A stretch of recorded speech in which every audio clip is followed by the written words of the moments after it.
Olá, meus amigos, tudo bem? Sejam todos bem-vindos a mais um episódio do Rota Norte Podcast. E hoje nós temos um assunto bem bacana, mas antes de nós entrarmos aí para falar com o nosso convidado de hoje, eu gostaria de mandar um grande abraço aí para toda a região norte do nosso estado, começando aí por Sonora, Pedro Gomes, Coxim, Rio Verde, São Gabriel do Oeste, que é a nossa cidade aqui, sede do Rota Norte, Bandeirantes, Camapuã, Rio Negro, Costa Rica, Chapadão do Sul, Paraíso das Águas, Figueirão, Alcinópolis, eu acho que eu lembrei todos dessa vez. O Rota Norte Podcast tem o prazer de continuar aí com os nossos programas e hoje nós estamos com um programa bem bacana. Para a gente falar um pouquinho sobre desenvolvimento, nós conhecermos um pouquinho das histórias que inspiram a nossa região. Então, esse programa sempre foi idealizado para que as histórias interessantes da nossa região, para que as histórias bacanas, aquelas que venham fortalecer tanto a cultura da nossa região, quanto a característica de cada município, esse sempre foi um ideal dentro do nosso programa do Rota Norte Podcast. E hoje nós vamos falar um pouquinho sobre muitos assuntos, né, com o nosso convidado. Nosso convidado aí, ele transita por várias áreas. E eu gostaria também de mandar um grande abraço aí para nossa parceira Amigo Internet. A Amigo Internet está com o Rota Norte Podcast desde o início. Ela é nossa parceira há quase 3 anos aí caminhando junto. Então, um grande abraço para o pessoal da Amigo Internet. Você que quer ter uma internet de qualidade, a Amigo Internet, ela é a internet parceira do Rota Norte.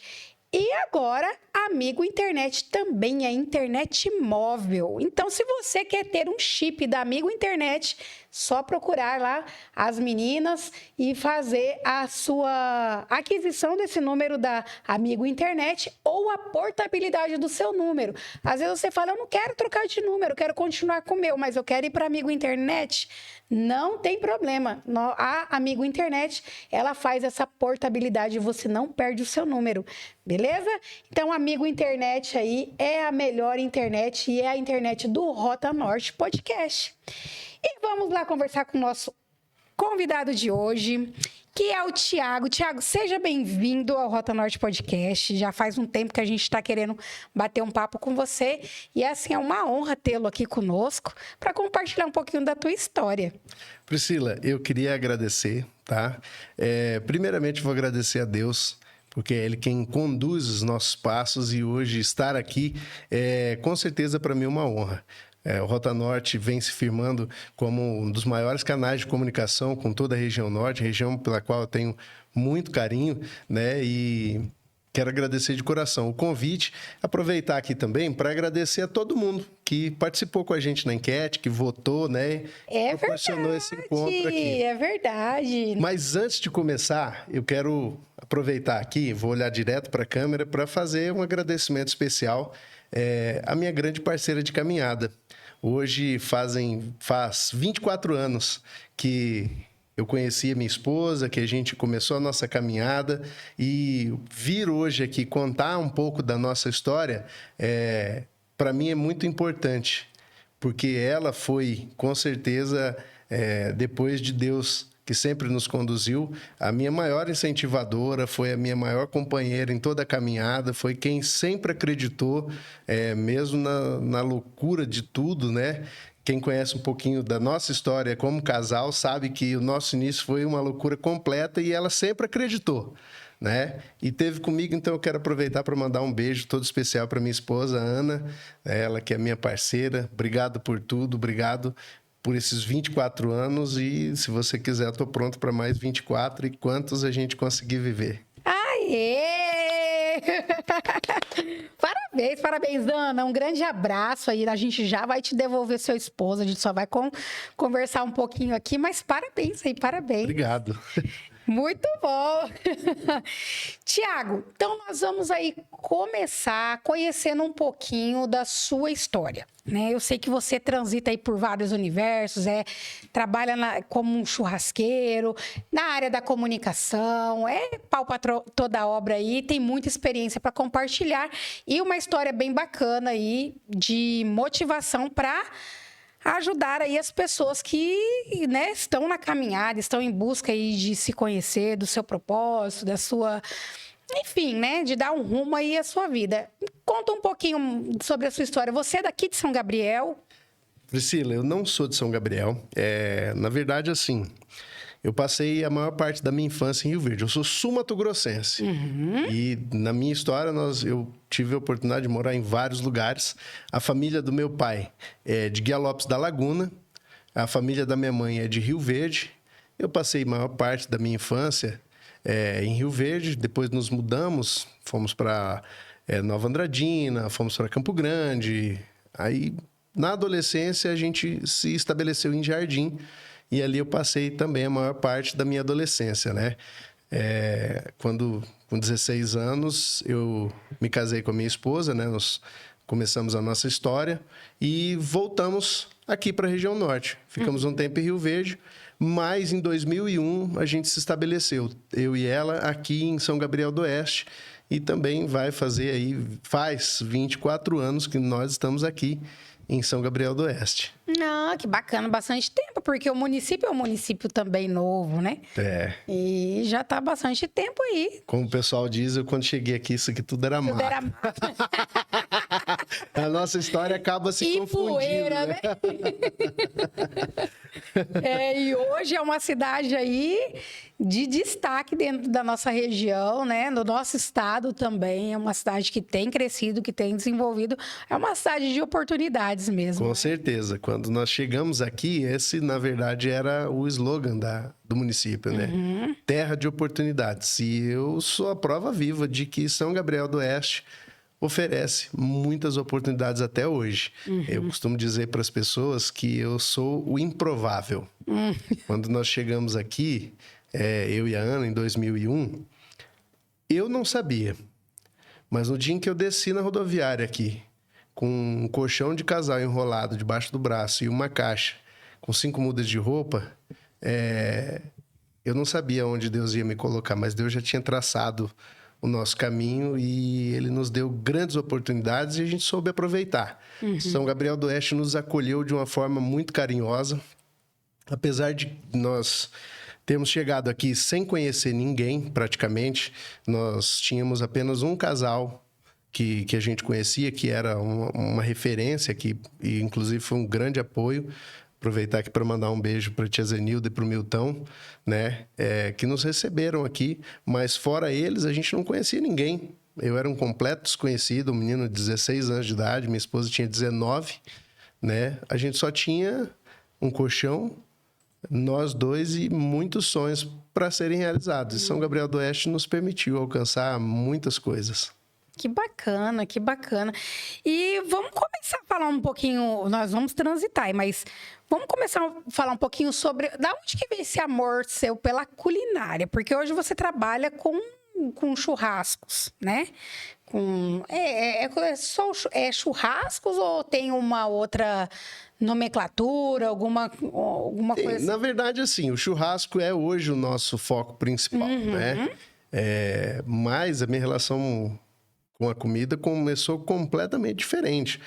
Todos nós, Priscila, temos boas lembranças ao redor da mesa, né? Não é à toa que a gente chama comemorar, né?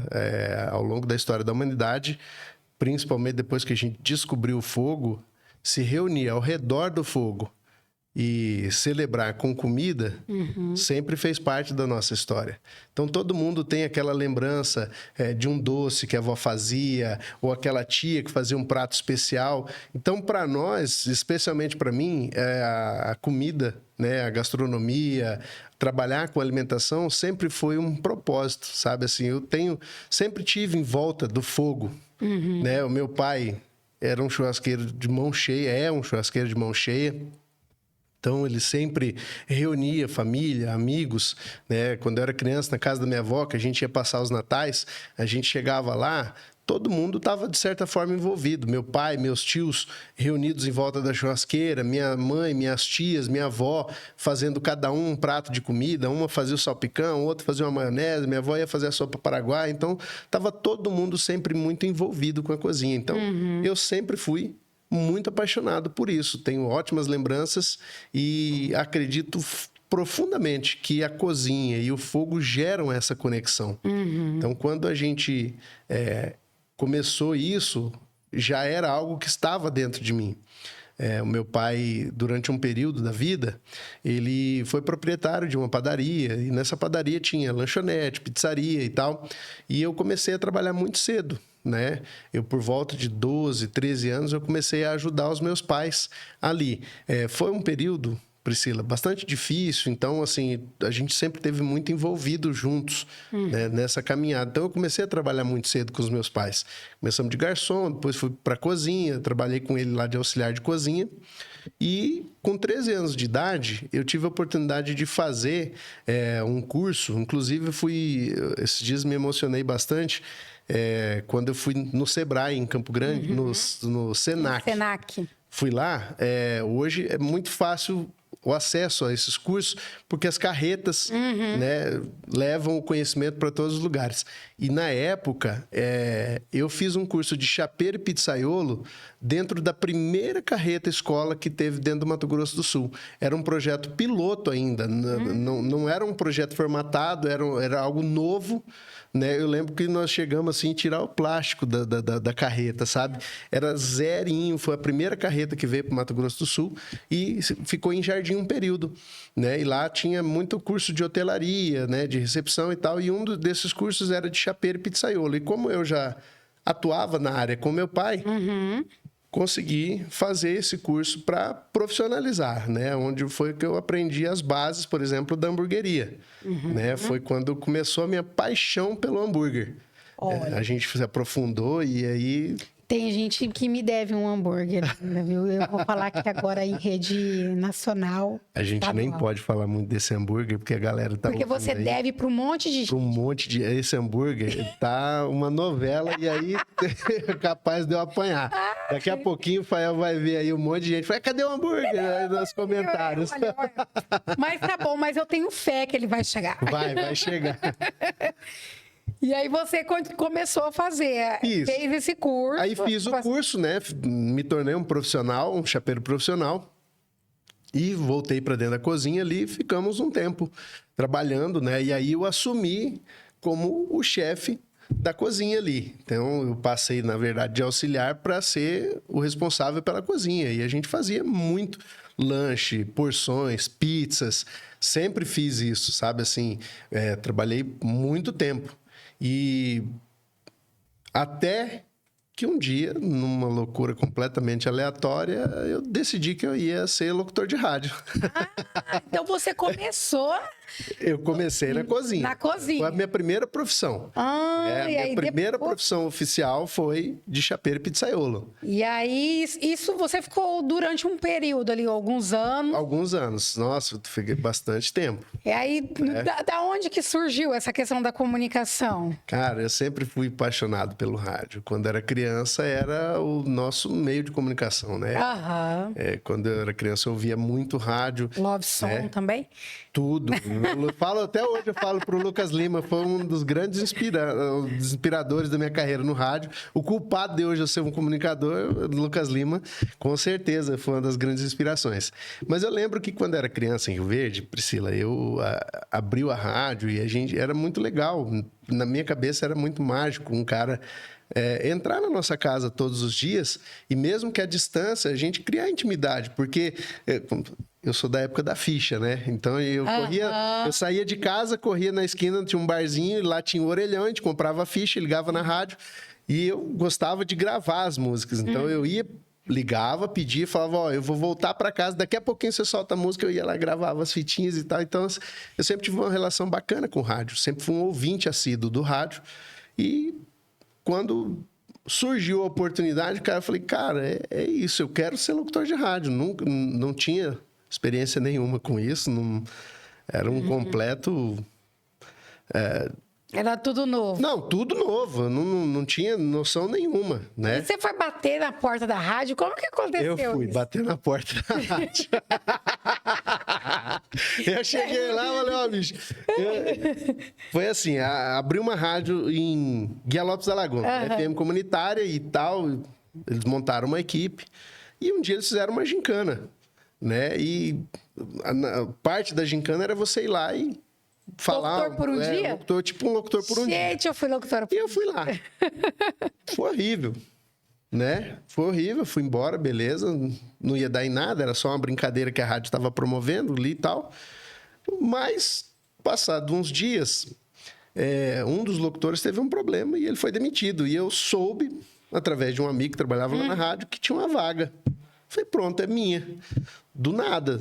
Eu saí, peguei minha bicicleta, fui lá e literalmente bati na porta e falei, eu quero ser locutor de rádio. Fiquei sabendo que estão precisando de alguma pessoa e tal, e eu vim aqui. Falei, só que eu não tenho experiência nenhuma, nunca falei no microfone. Eu falei, o que eu sei é ouvir rádio, gosto de música, conheço bastante de música. E é isso, meu pai tinha lanchonete, então alguma coisinha de mesa de som, a gente operava ali, porque trazia né, som ao vivo, então a gente operava ali alguma coisinha, então esse era o meu conhecimento, mas eu nunca tinha falado. E ele falou, tá bom, vamos fazer o seguinte, eu vou te dar o programa por uma semana. E... Cara, eu sou tão, não sei se sortudo ou azarado, que eu caí no horário nobre do rádio, da 1 às 3 da tarde. Nossa! Entendeu? Então, tipo, eu não cheguei e fui... Eu já caí no horário nobre, né? Na novela das 8 da rádio. É, verdade. Melhor horário, o horário né? mais desejado. Exatamente, horário, o pico, né, do rádio. Beleza, eu voltei para casa... Parceiro, feliz da vida, falei, pô, vou contar pra todo mundo. E eu saí ligando, na época eu só tinha telefone fixo, né? Liguei pra todos os meus amigos, eu estudava de manhã, então à tarde eu ia trabalhar. Aí eu liguei pra quem eu conseguia ligar, no outro dia eu cheguei na escola, falei, sou locutor de rádio. O cara falou, da onde? Eu falei, cara, fica tranquilo, hoje 1h da tarde você liga, sintoniza a rádio e tal, você vai ver lá, eu sou novo locutor da rádio. Fiz aquele, né, estardalhaço. E aí todos os meus amigos começaram a ouvir, foram para ouvir. Eu cheguei lá na rádio, cara, tipo assim, ele abriu a porta do estúdio e falou, esse é o microfone, ali tem uma caixa com CDs, tem 2 toca-CDs aqui, tem um computador e o telefone aqui do lado. Eu falei, pô, beleza, legal. Quem que vai operar comigo aqui? Ele falou, ninguém. Eu falei, como assim, cara? Ele falou, não, é você e você. Chega aí e faz o programa. Cara, me deu um gelo tão grande. Eu era um adolescente, pô. Eu tinha 15 anos de idade quando eu fiz isso. Falei, cara, e agora, né? Falei, bom, beleza, já tô aqui, não vou correr. Foi um desastre. Eu não conseguia... Eu gaguejava, eu travava, eu não conseguia falar o nome das músicas. Eu tava tão nervoso que eu desliguei a rádio umas 6 vezes, assim, naquele período. Eu ficava nervoso, apertava o botão errado, ejetava o CD em vez de dar o play, desligava a transmissão. E nisso a galera ligando, e meus amigos, todo mundo ouvindo, já começou a ligar na rádio para tirar sarro. Naquela época o bullying ainda era liberado, né? Naquela época... Os guris ficavam esperando. Não, ficava esperando, era só um vacilo. E naquela época, cara, eu lembro como se fosse hoje. Eu fui, no outro dia, eu fui embora arrasado, eu saí do estúdio chorando, cara. E eu entrei na sala do diretor e falei, cara, você me perdoa, eu não tenho nem o que te falar. Falar bem a verdade, eu não tenho nem como te indenizar pelo prejuízo que eu te causei hoje aqui. Porque foi um desastre, realmente, não consegui, não saiu uma propaganda, não tocou uma música inteira, eu não conseguia falar a hora. E aí eu chorando, o cara falou, senta aí, mandou a menina trazer um café, uma água e tal. Eu falei, calma, velho, respira. Aí ele falou, ó, meu combinado com você é uma semana. Amanhã, 1h da tarde, você vem de novo. Segue o barco. 1 semana. Combinado? Eu fui embora. Virei a piada da escola. No outro dia cedo, fui pra aula. Virei a piada da escola. Todo mundo tirando sarro de mim, aquela coisa toda. Eu voltei à tarde, fui fazer o meu programa. Um lixo. Não mudou nada. E ele sempre no final do programa esperando. Falou, não, amanhã você vem de novo. Aí, cara, eu me toquei no 3º dia, tava no mesmo desastre, eu me toquei de que, pô, já 3 dias que sou locutor de rádio, meu programa não tem um nome. não tem uma abertura, não tem um... Meu programa não tinha corpo. E aí eu fui para minha caixinha de CD em casa, peguei e fui fazer um script, né? Fui escrever. Fiquei bolando um nome, né? E na época eu queria que... Um nome com T, que era inicial do meu programa, que se ele de repente emplacasse, a gente fazia uma logo legal com o T, né? E eu gostava muito de música eletrônica, pop rock e tal, e aí muito ligado à questão do automotivo e tal, aí botei Turbo Mix, era o nome do programa. Aí escrevi o nome do programa, aí fiquei ouvindo outras rádios, pegando referência. Como é que o cara faz a abertura, né? Bom, bolei uma frase legal de abertura, escrevi lá. Aí fiz uma listinha de 3 músicas, né? Pus lá. Agora eu vou mandar um abraço pro fulano de tal. Nem que o fulano de tal não tivesse ligado na rádio, eu ia mandar um abraço para ele, porque era, né? Eu falei, vou botar... Interagindo. Fiz aquela listinha e entrei para fazer o programa, seguir à risca o que estava ali. E nessa altura do campeonato, depois de 3 dias de passar uma vergonha monstruosa, meu programa já era campeão de audiência, porque todo mundo queria ver o palhaço, né? Todo mundo queria rir de mim, achar o que eu ia fazer. O que esse cara tá fazendo aí, né? E eu comecei, e a galera começou a ligar, falou, bicho, eu não sei o que você fez, mas tá dando certo. Olha. Continua que vai. Se você fizer isso aí, vai dar certo. E eu fui pegando confiança naquilo, fiz o programa, no outro dia cedo fui pra escola, os caras, porra, que legal, o que aconteceu, que mágica que você fez. Mas aquilo, pô, funcionou, no outro dia eu fiz a mesma coisa e comecei a fazer e tal. Quando chegou naquela última semana, no último dia da semana, o cara falou, tá vendo? Beleza, show, gostei. Teu programa tá legal, as pessoas estão ouvindo, o pessoal tá ligando, tá elogiando. O pessoal gostou de você, então tá contratado. Puta, virei locutor de rádio. E aí ficou por Fiquei muitos anos mesmo. Aí eu trabalhei em diversas emissoras, aí depois disso, né, a gente veio para Rio Verde, trabalhei um tempo na Rádio Campo Alegre, fiz folguista, fazia férias, né, faltava alguém, eu ia lá fazia flash na rua. Legal. Né, fiquei bastante tempo nisso. Quando vim para cá, eu vim trabalhar na rádio aqui. Legal. O doutor Fernando Rocha, na época, era diretor da FM Nativa, né? E eu conheci ele em Rio Verde, ele era professor universitário, eu fazia faculdade lá de Direito e nós nos conhecemos. E numa troca de conversa informal, eu queria sair do meu emprego lá em Rio Verde, gente. Eu, na época, quando a gente se casou, eu fui caseiro da ABB. A gente morava lá e cuidava da zeladoria do clube. Sim. E eu queria mais do que aquilo, né? Eu queria crescer, queria me firmar em alguma coisa e tal. E eu já tinha experiência, fiz um currículo, encontrei o Fernando e falei, Fernando, você lá de São Gabriel tem bastante contato e tal. Eu vou deixar alguns currículos com você aqui. Se de repente você souber de alguém que está precisando de uma pessoa para trabalhar, meu currículo está aí. Se puder fazer uma indicação, já me ajuda demais. E ele folheou, falou, pô, você é locutor de rádio? Eu falei, sou. Aí ele falou, então, eu tenho um emprego para você. E me ofereceu um emprego, a gente veio aqui, bateu um papo, fiz uma entrevista. Fechamos o contrato. E eu me despiroquei para cá. Olha, que bacana. É bem bacana essa questão de rádio, porque, gente, eu também sou da época da rádio, não parece, né? Que eu pareço ser muito jovem. Essa geração podcast, essa geração aí não sabe o que é uma rádio, gente. Assim, as rádios dos anos 90 ali, né? Eu também, com 15 anos, eu me tornei locutora de rádio por um tempo. E eu participei de um programa que tinha um quadro dentro do programa que era locutor por um dia. Eu fui sorteada para ser locutora por um dia. Era numa sexta-feira, geralmente, esse quadro, e eu participei no horário nobre. E quando eu saí ali da rádio, era uma rádio comunitária também. Eu saí ali do programa, os diretores da rádio, eles me chamaram se eu não queria ter um programa ali na rádio, né? Ia começar pequenininho, era no final da tarde e tal. Nada de horário nobre. Mas aí era bom que a vergonha era menor. E aí eu fui contratada. Fiquei durante um período na rádio. E eu acho legal porque, assim, aqui vocês veem, gente, né? Então, eu tô vendo, gente. Na rádio você só escuta. E era legal porque, assim, eu tinha 14 anos, 14, 15 anos. Era muito menina. Usava jardineira e jeans e tal. Um dia eu tô lá fazendo o programa da rádio, eu tava sozinha, porque nessa altura eu já fazia sonoplastia sozinha, então já tinham me ensinado e tal, e eu ficava sozinha ali naquele horário. E eu bateram na porta da rádio, eu achei muito engraçado, na porta do estúdio, né? A rádio era assim, entrava, você já estava no estúdio, bateram na porta, aí eu coloquei uma música lá. A gente era na época da Jade, do Clone. Eu era locutora nessa época. E aí bateram, eu coloquei uma música lá, fui atender, aí abri a porta, a mulher olhou assim... Ela olhou com uma cara tão frustrada, Thiago. É legal, né?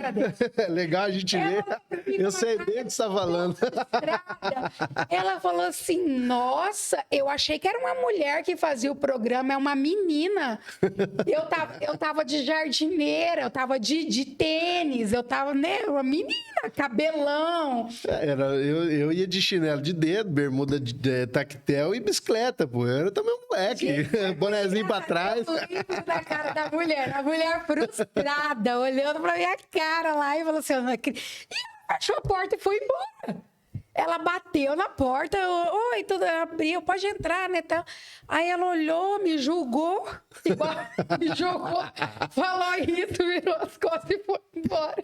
É bem isso. E era bacana, porque assim, eu fazia cobertura também na rua. E eu tinha que fazer a cobertura de um baile, que era, eu acho que do Tradição na época, não sei. Só que eu tinha 14 anos, eu não podia ir sozinha.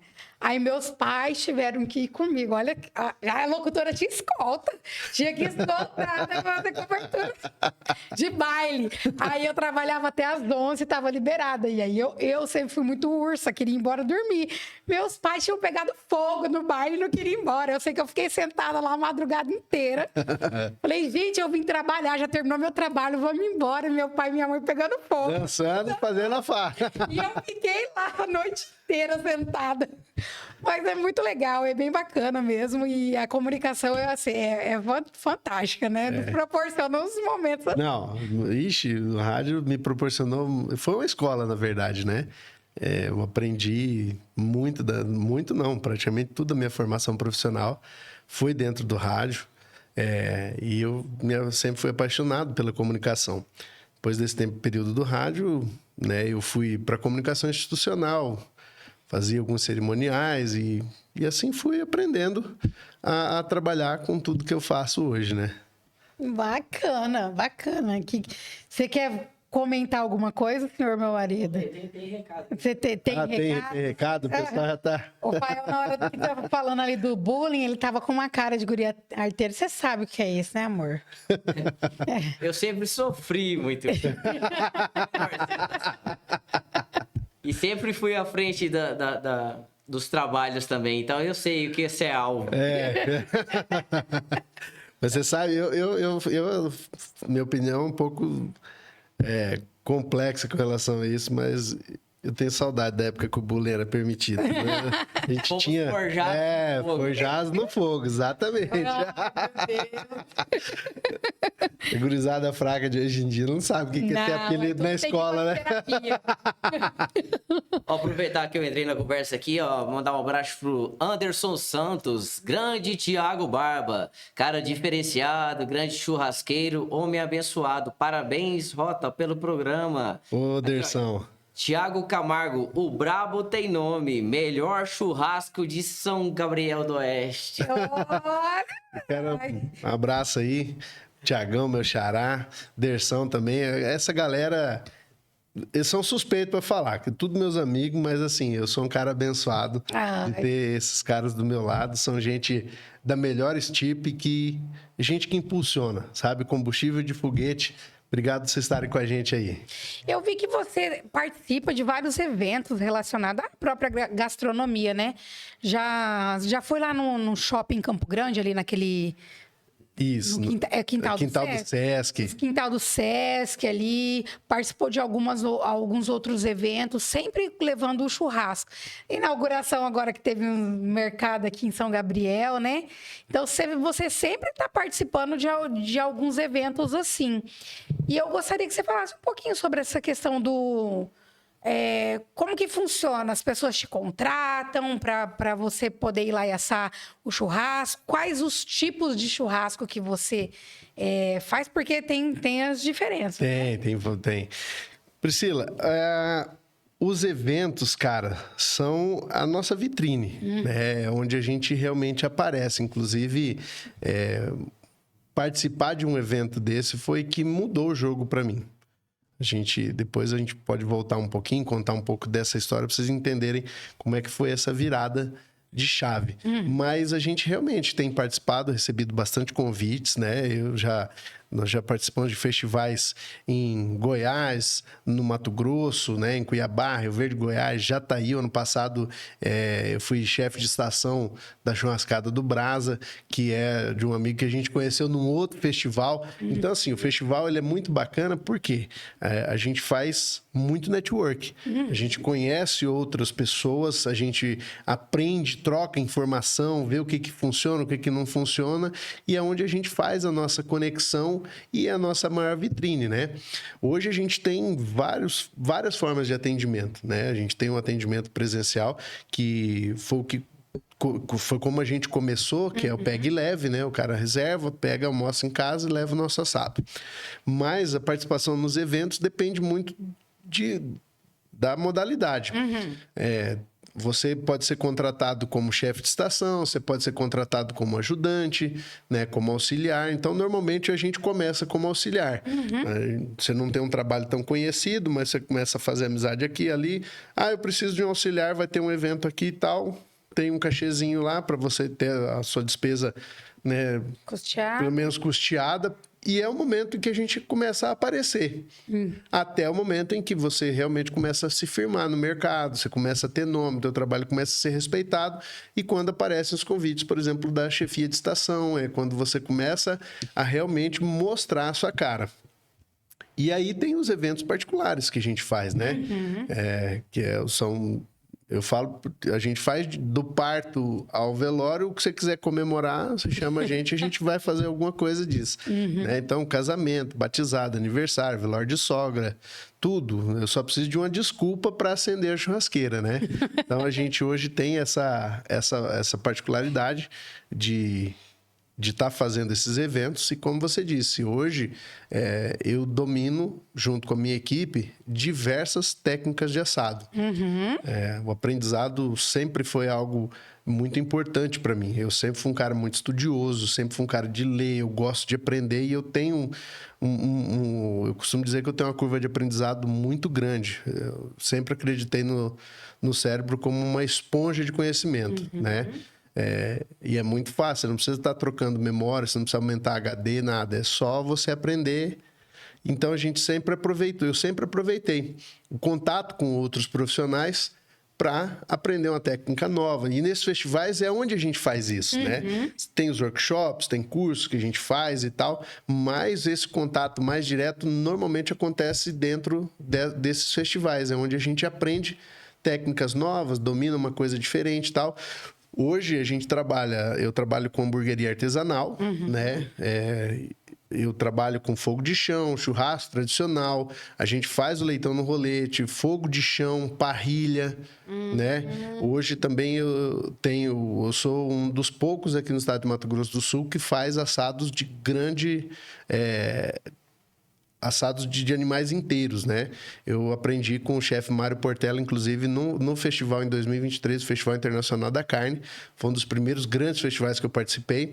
E tive a honra de estar, na época, como auxiliar do chefe Mário Portela, que é a maior autoridade em assados de grande porte, né? E na época eu pude assar um boi inteiro, de 13 arrobas, no fogo de chão. Mais de 20 horas de fogo, para a gente chegar num resultado onde a gente apresentou para o stand do Nelório, né, do novilho precoce, um animal de 13 arrobas assado no fogo de chão. Eu tenho uma curiosidade sobre esses assados. Olha aí, eu super entendida do assunto, né?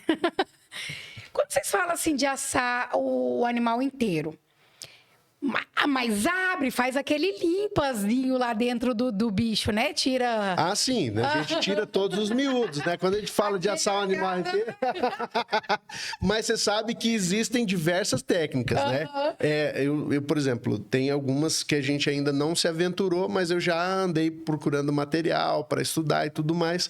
Mas assim, esse, por exemplo, é um boi de 13 arrobas que a gente faz, né, a toalete dele toda, abate o animal, tira as vísceras, né, tira o sangue. Até depois a gente vai falar que aquele vermelhinho da carne não é sangue, a gente vai poder esclarecer isso aí. Mas assim, você limpa o animal. Nessa oportunidade, nós serramos ele no meio, em 2 bandas, e assamos ele aberto, né? Ah, não tem os pedaços. Não, você assa ele aberto, entendeu? Sim. Inteiro aberto. Que bacana. E aí tem toda uma preparação. Bem mais complexo, né? Muito complexo. Tem muitos detalhes que podem, na verdade, assim, 98% de chance de dar errado se você errar a técnica, né? Até por conta do sabor, né? Pra pegar o tempero, Exato. coisa assim.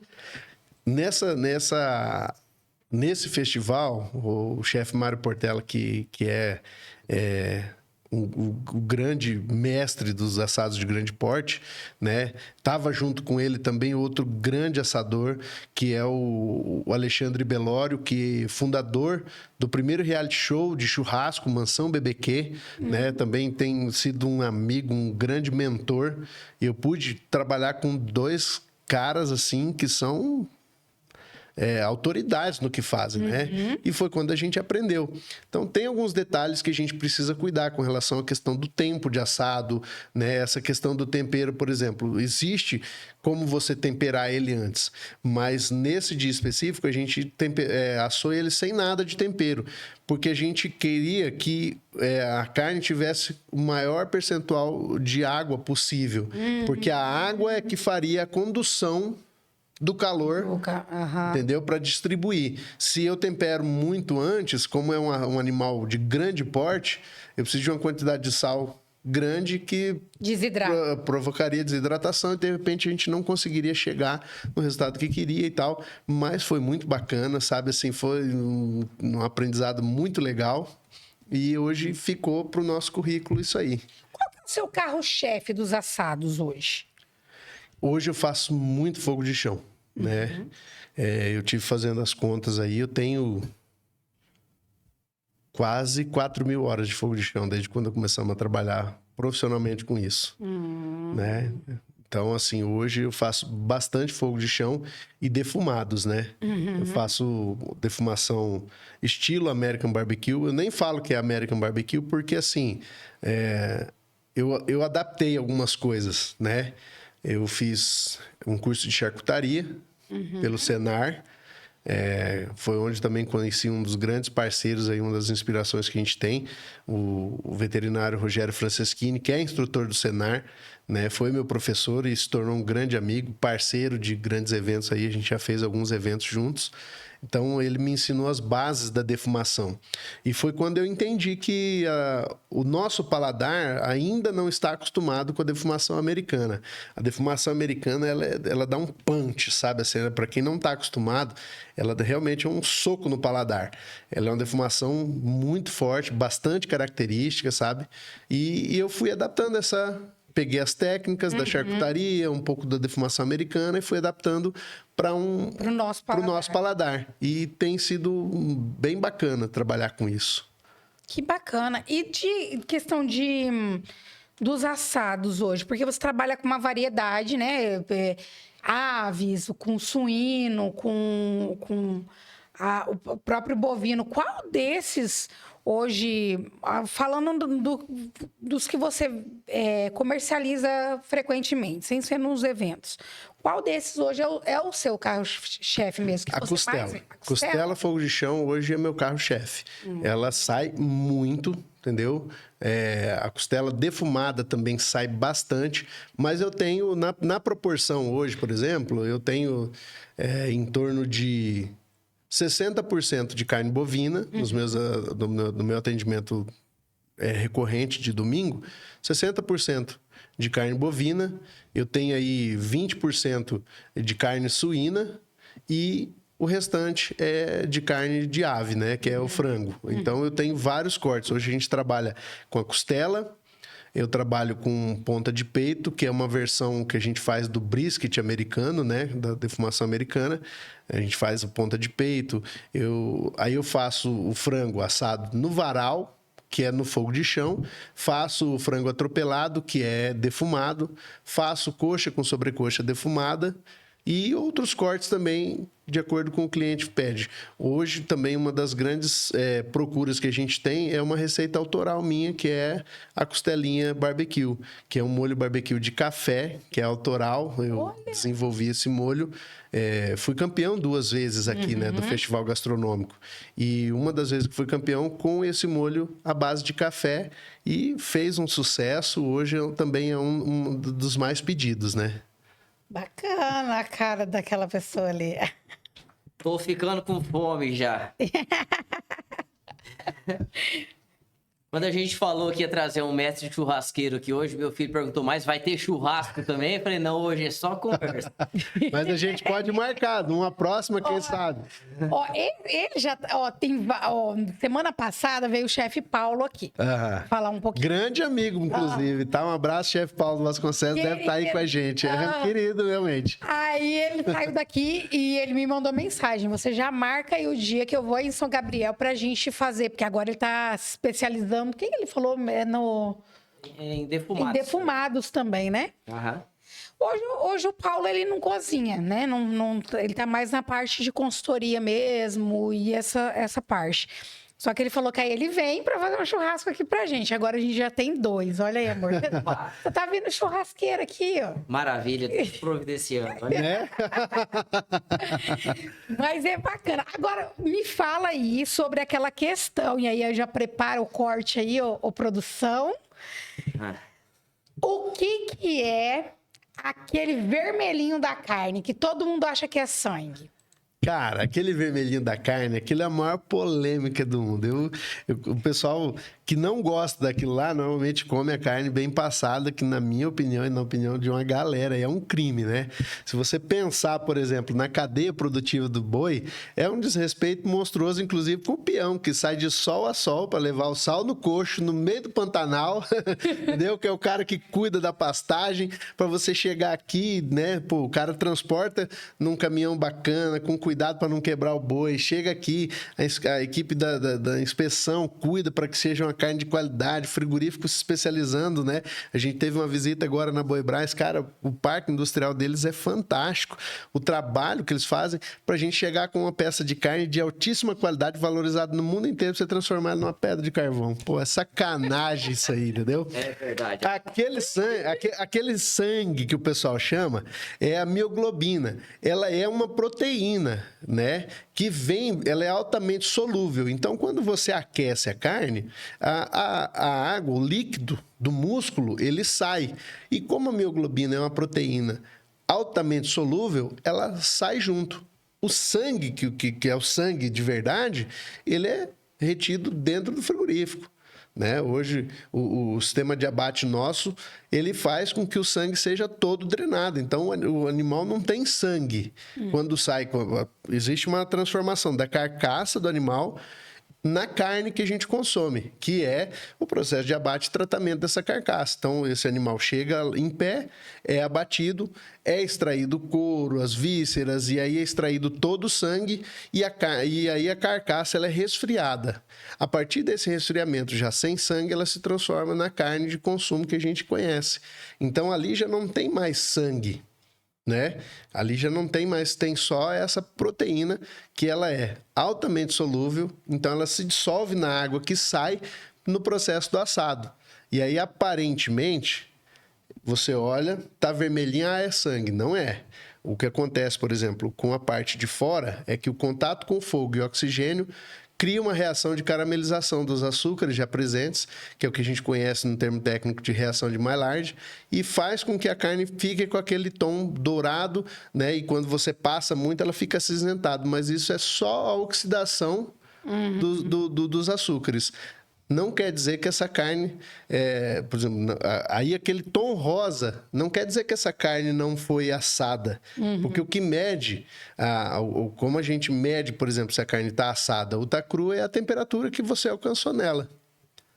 Né? Ela tem, por exemplo, no tratamento, a temperatura de resfriamento, e aí, conforme a gente vai aquecendo a carne, seja qual for a técnica que você vai usar, ela vai alcançar uma temperatura interna. E essa temperatura interna define se ela está assada, se ela passou pelo processo de cocção ou não. Né? E aí, fora isso, é a oxidação daquilo que já tem ali. E a perda da mioglobina representa um endurecimento da fibra da carne, ela representa uma perda de sabor muito grande. Né? Você não consegue experimentar o sabor da carne que você está provando, porque você queimou tudo, literalmente. Você transformou aquilo em carvão, né? E aí não tem paladar que sobreviva, né? A uma situação daquela. Eu não vou falar nada, gente, eu sou culpada. Deixa eu mandar o link, só um minutinho, deixa eu mandar o link para um amigo meu aqui que mora ali em Campo Grande. Show de bola. Ficou esses dias, não tava crua. E aí ele cortou um bife de um dedo e botou na grelha. Aquilo ficou preto. Não tem condições. Como é que come um trem daquele? Até um desrespeito.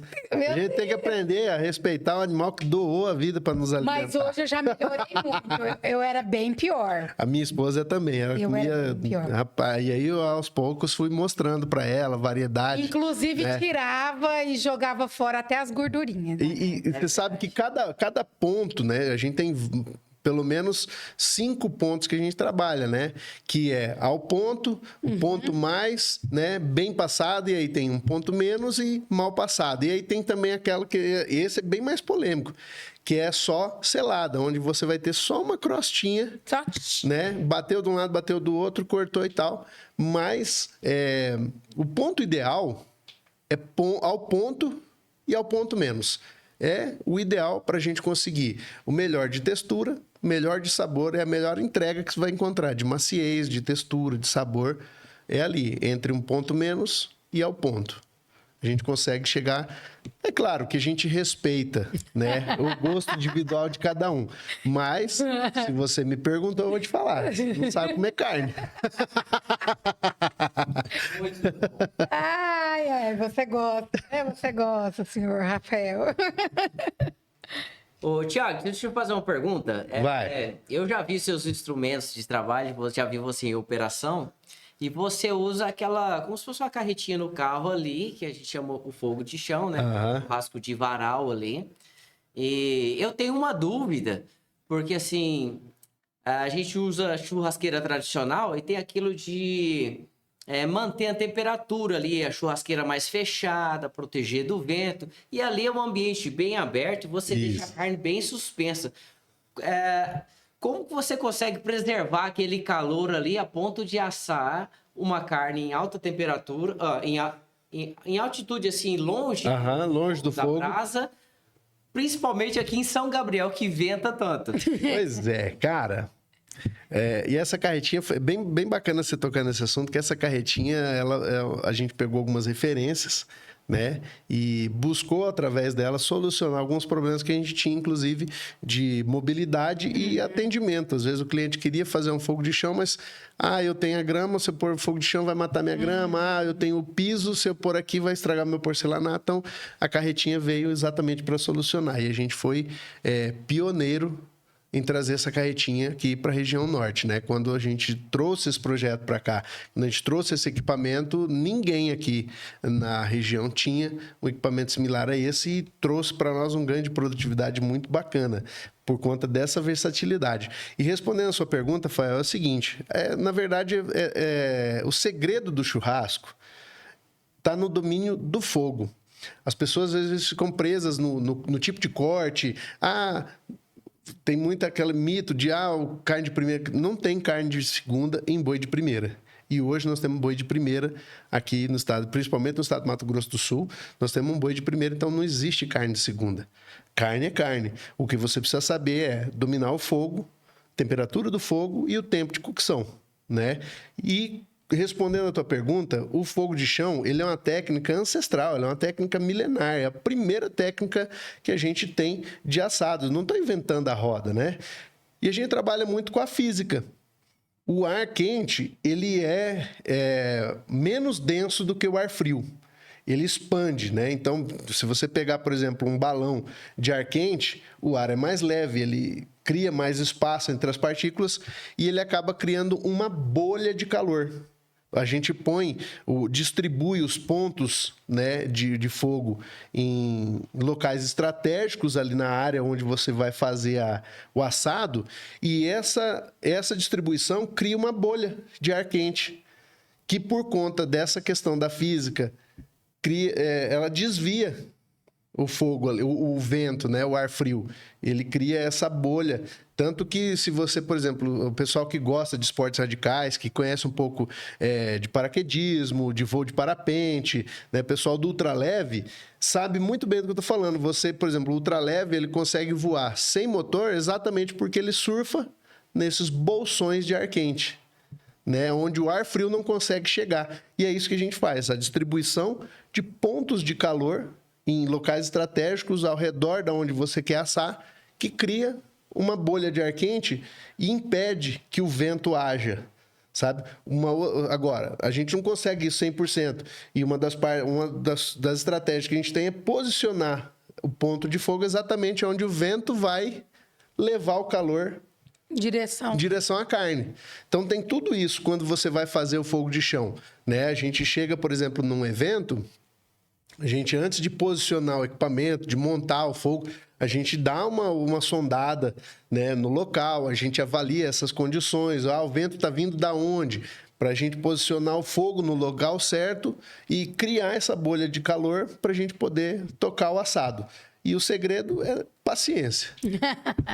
A minha dúvida é porque é o seguinte, a primeira vez que eu vi isso foi em Campo Grande, no evento.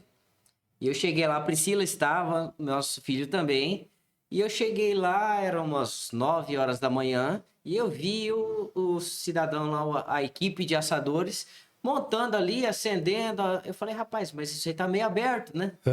Tinha acostumado com um churrasqueiro. E ele começou ali a pendurar um pimentão, um abacaxi. Eu falei, rapaz, será que vai ter carne, né? Eu sei que assa rápido, né? E aí depois ele começou a pendurar uma costela, uns cortes. E esse almoço saiu 2h30 para 3 horas da tarde. E eu falei, mas essa carne deve estar fria, porque ele está longe do fogo. E gerou esse questionamento até pelo horário avançado, né? E aí eu fico nessa dúvida. Por exemplo, você trabalha de forma profissional, você é um comerciante. Se você estiver com a sua carne assada no domingo, 2 horas da tarde, todo mundo já almoçou. A gente começa muito cedo, né? Então eu fiquei com essa dúvida. Tempo, então. Tem o tempo. E assim, E aí o tempo de assado, né? Assim, a gente depende muito exatamente do horário que você quer servir. Então, por exemplo, para assar uma costela de fogo de chão, o fogo de chão tradicional diz que nós precisamos de 12 horas para assar uma costela.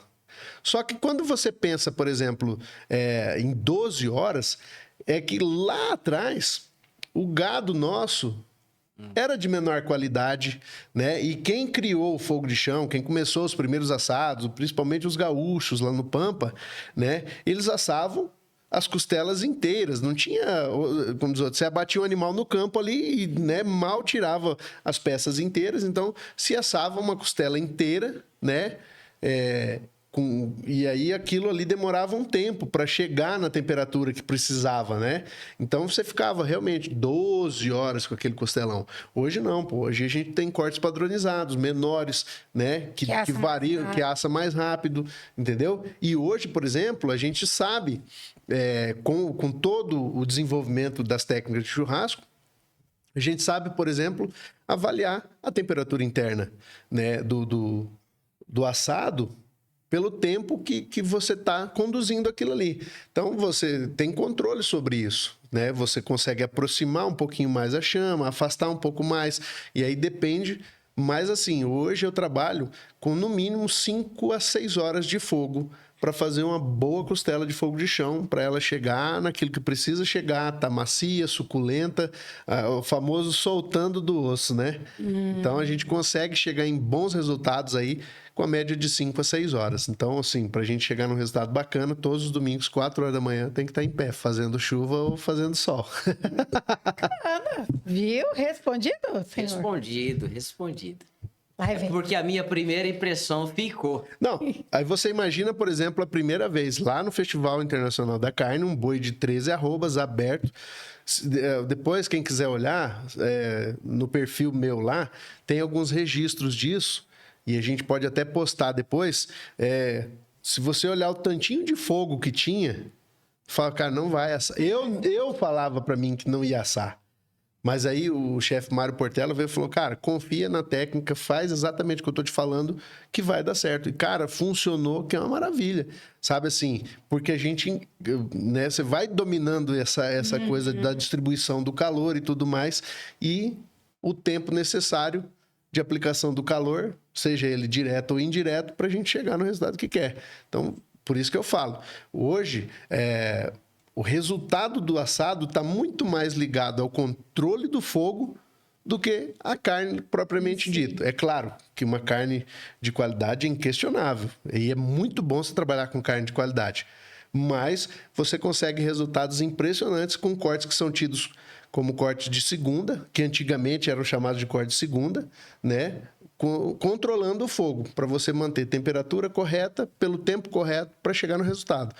Cada tipo de corte, cada tipo de proteína tem o seu tempo de cocção, tem o seu tempo de assado. E quando você entende isso, a gente chega em resultados impressionantes com todo tipo de animal. Maravilha, muito bom. Eu, assim, não sou muito boa nessa parte de cozinha, não. Estou me aventurando ultimamente aí. Tá muito bem, meu amor. Tá muito bem. Estou aventureira ultimamente. Tiago, mas aí você tinha me falado que a gente ia voltar lá naquela questão de quando você teve uma virada de chave em relação a... Você já fazia os seus assados aí, vendia diretamente. E em algum momento ali da sua caminhada, você decidiu, começar a participar de eventos? Cara, eu não decidi nada. Tudo quem decidiu... O que aconteceu? Tudo quem decidiu foi Deus. Essa virada de chave sempre foi... eu venho de uma família cristã e a gente sempre professou a nossa fé. E eu posso dizer para você o seguinte, que quem resolve empreender no Brasil depende muito de fé. A gente começou na calçada de casa. Eu tinha feito... como eu disse, eu sempre estudei muito. Então, sempre que eu tive alguma oportunidade, eu fui aprender alguma coisa. Eu não gosto de ficar muito tempo sem aprender nada, né? Então, eu tinha feito... Eu já estava estabilizado, já era concursado, já tinha minha carreira na área da comunicação. Então, assim, não precisava muita coisa, já estava, né, razoavelmente bem. Mas a coisa foi ficando difícil, a gente, né, teve um revés lá atrás e acumulou uma dívida muito grande e tal. E chegou um momento que eu precisava de uma renda extra para poder resolver algumas situações. E eu tinha feito um curso de técnico de administração. E por uma série de questões, por ser uma área que eu conhecia muito, meu trabalho de conclusão de curso foi exatamente um plano de negócio de uma hamburgueria. Eu escrevi um plano de negócio completo da hamburgueria, fiz o curso, me formei, peguei o plano, engavetei. Aí fui, né, continuar minha vidinha e tal. Passou um tempo, eu fiz um curso de solda. Aí você fala assim, cara, o que tem a ver solda com churrasco, né? Pois é, realmente bastante aleatório. Mas eu tinha umas ferramentas, tinha um tempo ocioso, precisava de grana. Eu comecei a fabricar churrasqueira para vender, né? Fazia umas churrasqueirinhas, vendia e tal. E aí eu tive uma ideia. Eu tinha visto algumas churrasqueiras daquela de tambor, de 200 litros, aquela em pé que o pessoal usa para assar costelão. Eu tinha visto algumas na internet e tal. E cheguei na oficina de um amigo meu, tinha lá um tambor daquele lá, alguns tambores de ar-condicionado, aquele gás de ar-condicionado. Falei, cara, vamos fazer uma churrasqueira disso aqui? Eu falei, cara, nunca mexi com ele. Eu falei, não, fica tranquilo, eu vou fazer aqui e tal. E a gente vende e racha ela. E eu fiz, foi a primeira churrasqueira que eu fiz, né? Assim, naquele modelo. Eu tirei uma foto do espeto dela ali, anunciei e tal, pus o preço e rapidamente a gente vendeu. E aí eu falei, pô, isso aqui é legal, pô, vendeu rápido, né? Falei, aí pegamos aquela grana, compramos mais uns tambor e tal, e fomos fazendo. E ali eu comecei a fabricar. E cada uma daquelas churrasqueiras que eu fabricava, eu adicionava um detalhezinho que a gente, pô, isso aqui vai ficar legal e tal. E fui fazendo. Até fiz algumas... Aí até que eu tive uma ideia de fazer elas personalizadas, sabe? Assim, eu fiz do Corinthians, eu fiz do Flamengo, fiz do Grêmio. Então, eu ia lá, mandava fazer o logo, pintava tudo nas cores do time, ficou legal pra caramba. E começou a fazer sucesso. Elas começaram a sair, né? Mas chegou um momento que o cara falava assim, bicho, eu não vou comprar isso aí, porque eu nem sei essa carne. Aí eu falava pro cara, vamos fazer o seguinte, meu irmão. Você me compra a churrasqueira, reúne os seus amigos, eu vou lá e vou assar uma costela para você e vou te ensinar a usar a churrasqueira. Num desses churrasquinhos de entrega técnica da churrasqueira, né? Hoje o cara compra... O cara compra... o que o cara compra, por exemplo, uma colheitadeira, né? O cara faz a entrega técnica, né? Leva lá o cara que vai ensinar a fazer a entrega técnica da churrasqueira. E num desses eventos, um amigo me falou o seguinte, falou, Thiago... Você tá vendendo o produto errado, cara. Ele falou, a galera gosta muito mais do teu churrasco do que da tua churrasqueira. Pô, tava comprando, você já... Exatamente, para ir lá fazer a entrega, entendeu? Os caras compravam exatamente para ir lá assar o churrasco. E realmente começou a realmente fazer bastante sucesso. Os caras falaram, bicho, você assa bem e tal. E ficou naquela. E aquilo ficou na minha cabeça. Pô, será, né? Voltei pro meu plano de negócio. Readaptei, né? E, cara, eu fiquei naquela, vou, não vou e tal. Tive um percalço, nem vale a pena tocar no assunto, mas assim, eu iniciei um trabalho com isso, tive um percalço e uma decepção muito grande nessa primeira tentativa. Eu fiquei muito mal. Inclusive, foi um problema para lidar muito, até psicológico, sabe assim? Tive uma decepção muito grande nessa primeira tentativa. E até um dia que a minha esposa falou assim, cara, você vai ficar aí chorando as mágoas, chorando as pitangas, não vai deixar morrer teu sonho, né? Porque aí aquilo voltou. Quando eu sentei que fui redesenhar aquele plano e tal, pô, eu voltei a sonhar com aquilo, né? Como eu disse, o fogo para mim sempre gerou conexão. E a cozinha é algo que eu fazia... para as pessoas que eu mais gostava. Eu nunca deixei de fazer isso, mas não fazia profissionalmente, mas eu fazia hamburgada para os meus amigos, sabe? Eu fazia churrasco para os amigos, para a família, que virei o churrasqueiro oficial e tal. Então, assim, sempre foi muito bom, eu sempre gostei disso, porque servir as pessoas sempre foi um propósito para mim, sabe? Eu sempre gostei disso, de receber, de servir. E eu voltei a sonhar com aquilo e aí tive essa decepção, fiquei muito mal, mas ela veio e me incentivou. E foi numa época muito ruim, sabe assim, a gente, como eu disse, vinha com problemas financeiros e tal, e tentando, né, sobreviver, mas eu juntei uma grana, eu já tinha as ferramentas, juntei uma grana, comprei na sucata, um tambor, né, o material que eu precisava para fabricar a churrasqueira. E eu fabriquei a churrasqueira. O dinheiro que eu tinha para começar, eu fiz a churrasqueira. Eu precisei pegar uma grana emprestada para comprar as primeiras costelas. Eu fico até emocionado revisitar isso, porque eu lembro como se fosse hoje. Eu comprei 2 costelas, mandei serrar no meio, então eu tinha 4 peças. Comprei uns 2 ou 3 pedaços de pernil de porco e uma meia dúzia de coxa com sobrecoxa, que era o que cabia na churrasqueira. E a gente começou a anunciar no WhatsApp, no Instagram e tal. Liga para um, liga para outro. Falou, eu tô em tal endereço, domingo nós vamos assar, se quiser reservar um pedacinho de carne. Vendi tudo. Então, eu peguei aquele dinheiro, paguei a pessoa que me emprestou e com o que sobrou, a gente ia lá e comprava. E assim, a gente foi por 3 anos lutando com isso.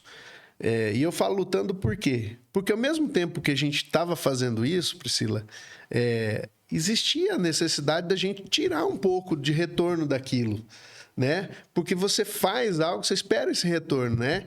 E, cara, empreender, principalmente quando você começa do nada, é muito difícil. É muita gente...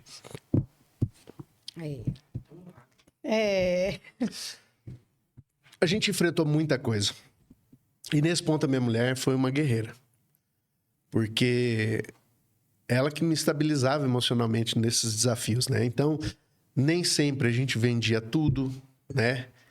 E muitas vezes eu peguei todo o nosso dinheiro, sabe? Dinheiro de pagar aluguel, dinheiro de comprar comida para se alimentar e comprei de material. Para investir. Para investir, para pôr na churrasqueira, para ter o que vender. Então a gente dependia muito de vender.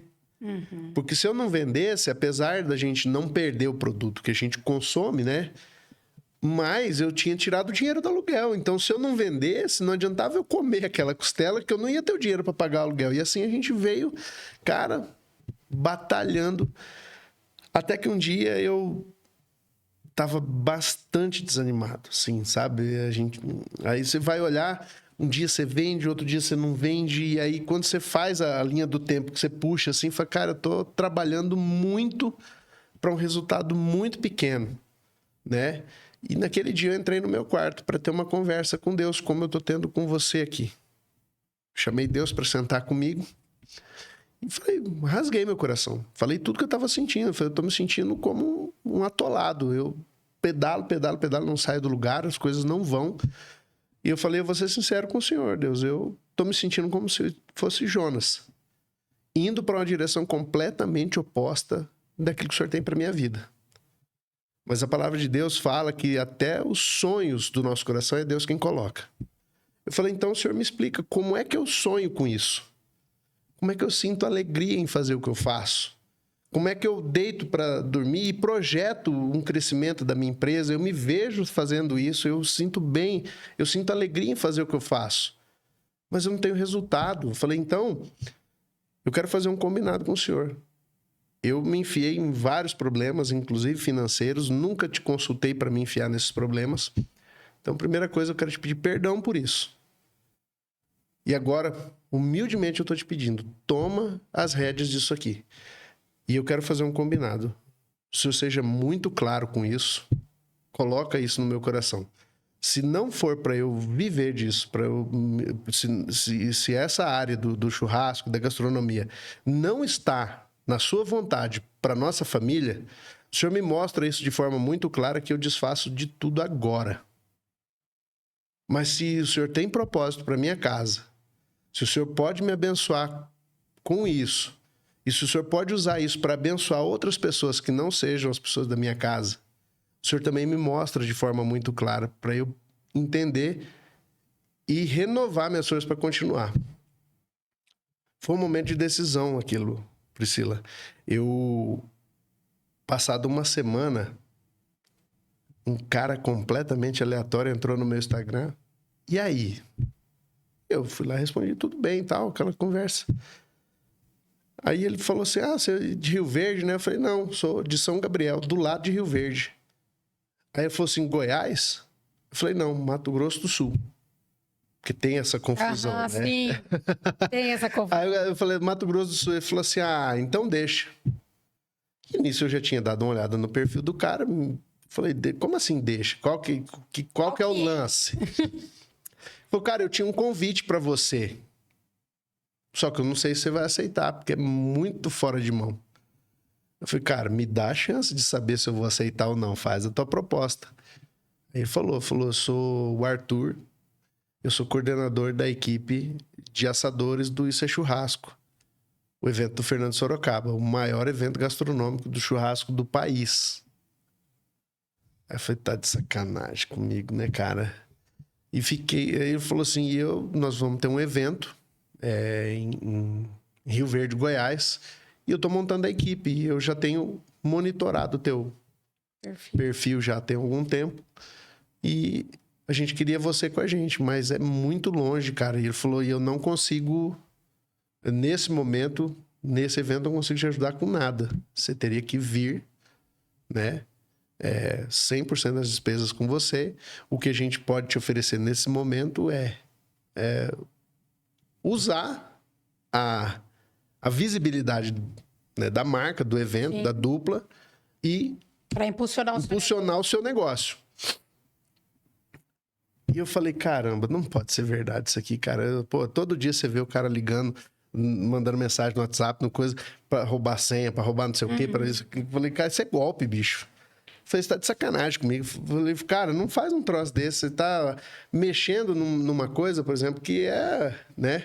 Porra, era o meu sonho, aquilo. Eu falei, cara, e aí fiquei naquela, vai, não vai, vai, não vai. E aquele cara sabe, conversando comigo, insistindo. E isso foram, assim, vários dias. E eu falei, caramba, o que eu faço?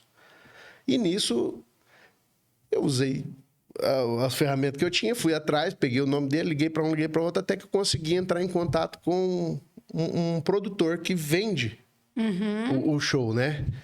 Aí eu falei, cara, você não me conhece, eu não te conheço, tô ligando para você por uma situação assim. O fulano de tal entrou em contato comigo e tal. Ele falou, é da nossa equipe. Aí eu falei, pô, beleza, né?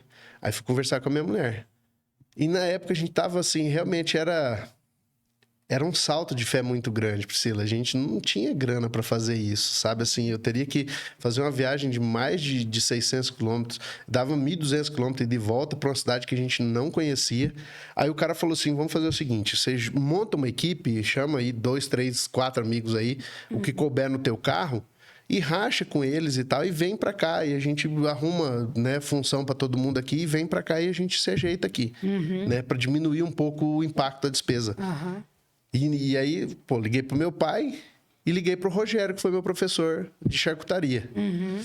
E, cara, na hora eles toparam. Falei, bicho, a verdade é o seguinte, é assim, assim, assado. Já botei a pedra, entendeu? Falei, nós vamos rachar a despesa em 3, entendeu? Nós estamos saindo daqui com uma conversa que o cara mandou para mim no WhatsApp. Não tô garantindo nada. A minha mulher foi muito inteligente no momento em que ela falou, Thiago, não abre a boca para falar disso para ninguém. Fala só com as pessoas que precisam saber pra gente poder ir e tal. Porque se for um golpe, beleza, a gente sacode a poeira e começa de novo, do jeito que tiver que começar, entendeu? Como a gente sempre fez, mas pelo menos você não vai ficar envergonhado disso. Porque você imagina, eu faço uma propaganda toda, chega lá, não tem nada a ver, toma um golpe e já era, né? Já é. E foi isso que nós fizemos. E eu despiroquei daqui para Rio Verde, Goiás. Chegamos lá, cara, liga na rádio, ouve um negócio, você não vê um outdoor falando de show, não falando de nada, não sei o quê. Eu falei, caramba, bicho.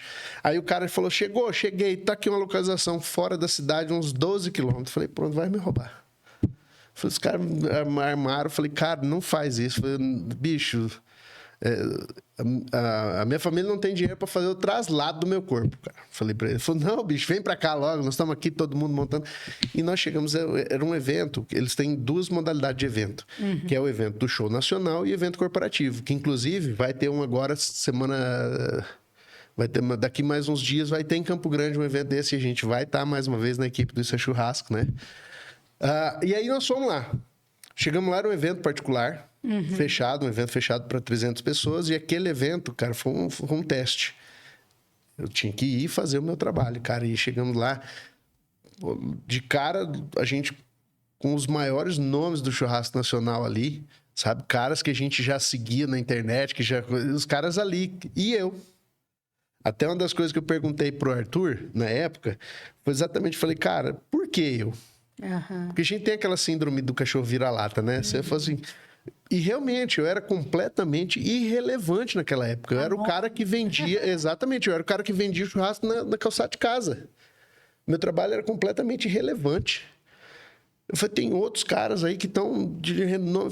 Se eu quisesse, os outros caras, eu tinha entrado em contato com os outros caras. Aí ele falou assim, foi Deus quem cruzou os nossos caminhos. Naquele momento, eu falei, porra, resposta da oração.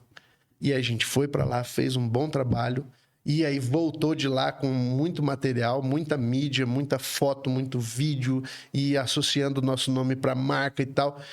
E ali as coisas começaram a acontecer. Deus realmente falou assim, vai, que a coisa vai acontecer. Dali já surgiu daquele dia já surgiu um convite para o Mato Grosso, para a gente ir lá para o evento nacional do Isso é Churrasco.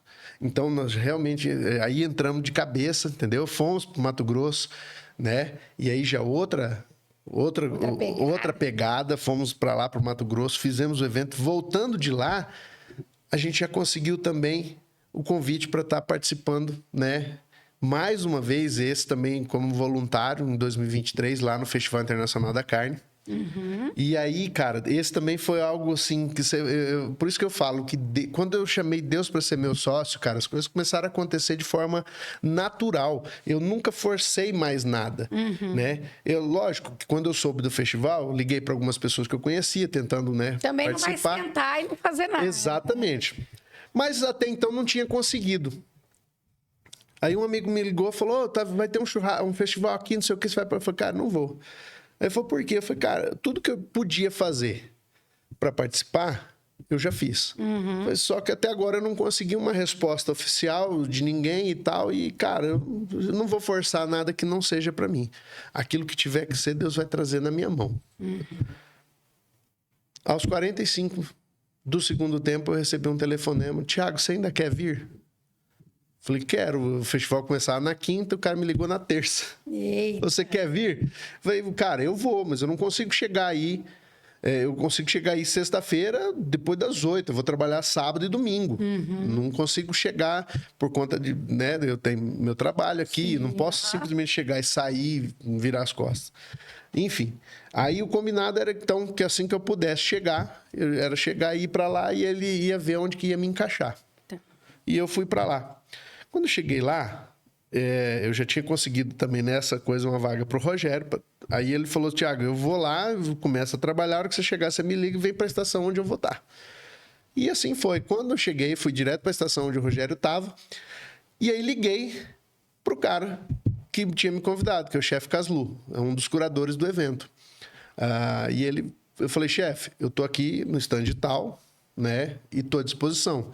Se você precisar de mim em qualquer outro lugar, a hora que você tiver um tempinho, que vê a mensagem, você me liga e me direciona. E eu tô lá. E ele me ligou, falou: Thiago, nós precisamos de um auxiliar no principal stand do evento.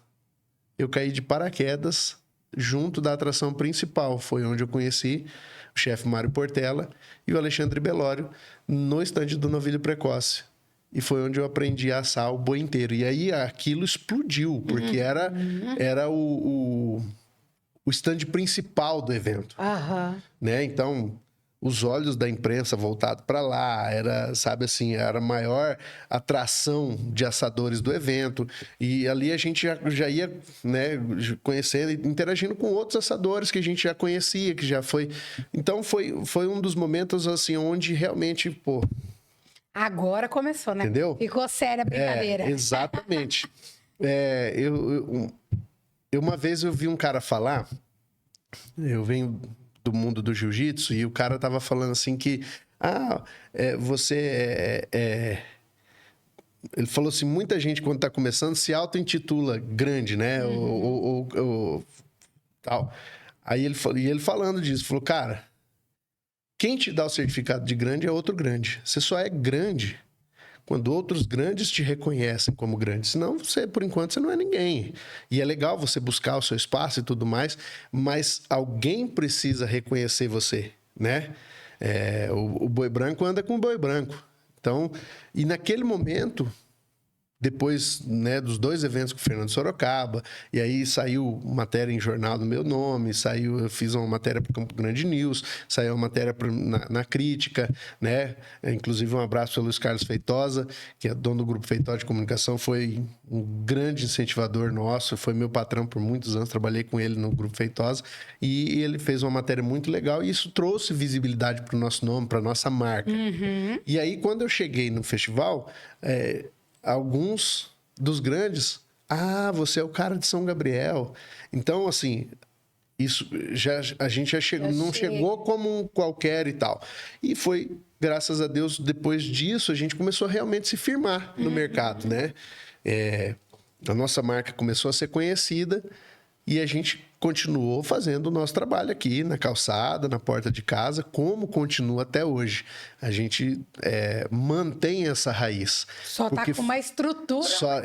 Graças a Deus a gente cresceu, mas assim, a gente mantém essa identidade, porque isso também era muito importante para nós. Sabe assim, essa identidade, quem você é e como o cliente percebe você, sabe? Então a ideia é a gente continuar crescendo sem perder a raiz, sabe assim? A árvore, ela cresce, ela troca de folha, ela enfrenta as estações, chuva, quebra galho, coisa, mas se ela mantiver a raiz, ela vai viver por muito tempo. Isso para nós sempre foi muito importante.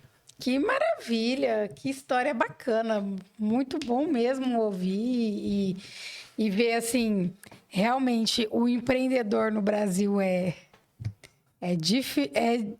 sofre, né?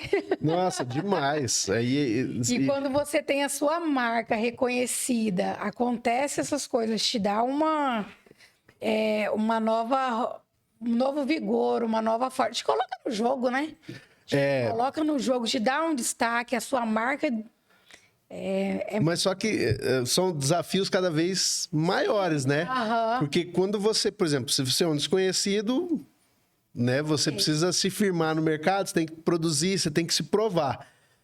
Quando você é reconhecido, você tem que se provar mais ainda, porque aumenta a responsabilidade. Porque